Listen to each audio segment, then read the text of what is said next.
The Best Beach Day Ever Chapter 1. The surprise announcement. It was a bright Saturday morning in the little town of Sunnyville.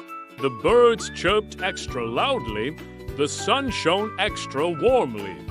And in the cozy kitchen of the Maple family home, minus 1-year-old Leo and his 5-year-old sister Mia were crunching on cereal when their mom made a special announcement. Guess what, explorers, she said, holding up a woven beach bag. We're going to Seashell Bay for a day at the beach. Leo's spoon dropped into his bowl. Really?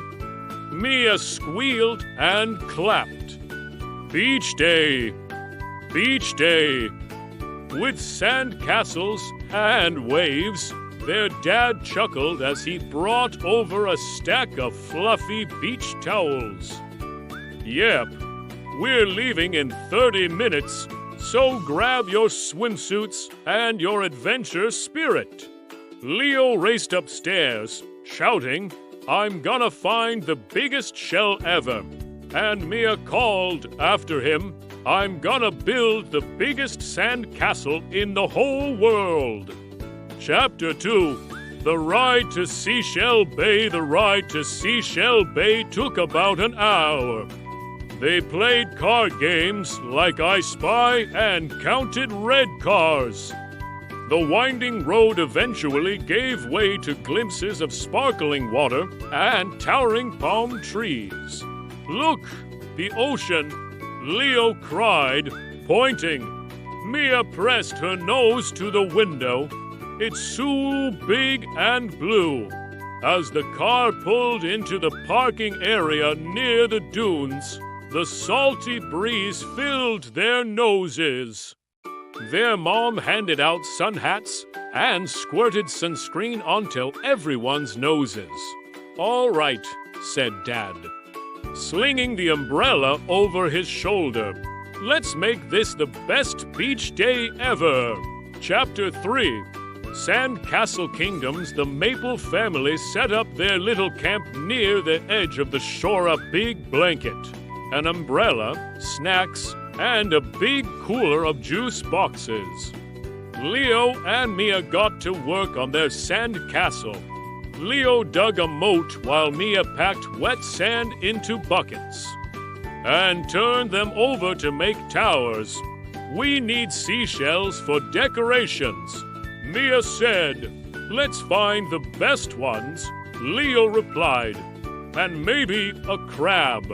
They ran up and down the shore, collecting shiny shells, smooth pebbles, and one lucky piece of sea glass shaped like a heart.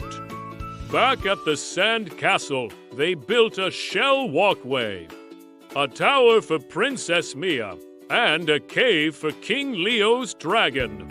Other beach kids came by to admire their castle and even helped add turrets and flags made from sticks and seaweed.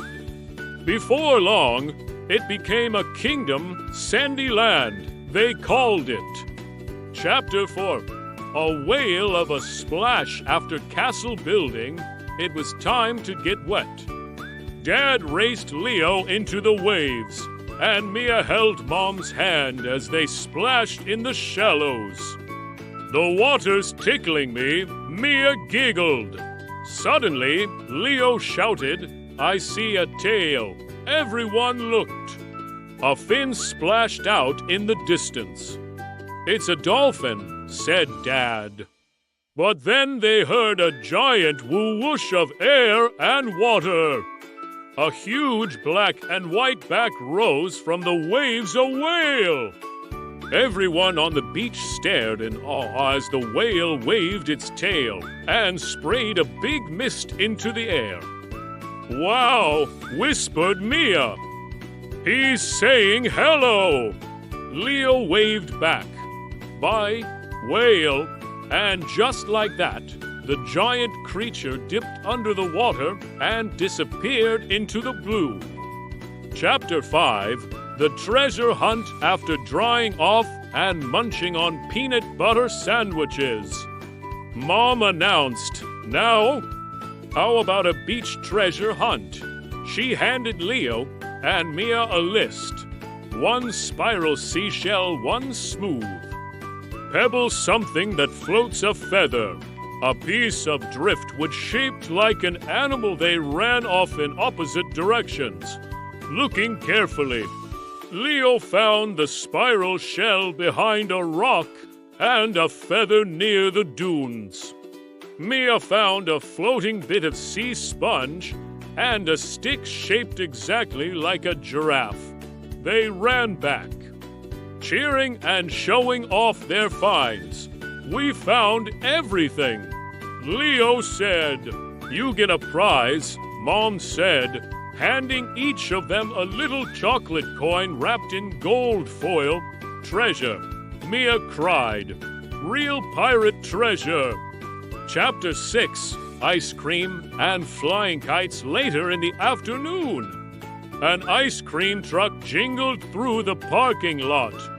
Dad bought cones for everyone, mint chip for Leo, strawberry swirl for Mia, and vanilla with sprinkles for the parents. As they licked their ice cream, the wind picked up. Time for kites.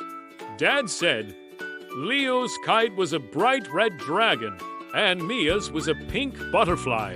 Up and up they soared into the sky, twisting and dancing above the sea. "I wish I could fly with mine," Mia said. Leo smiled.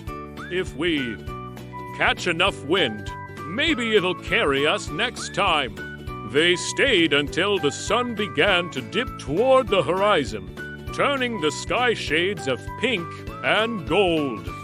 Chapter 7, Goodbye, Seashell Bay. The family packed up their things and stood for a moment at the edge of the water.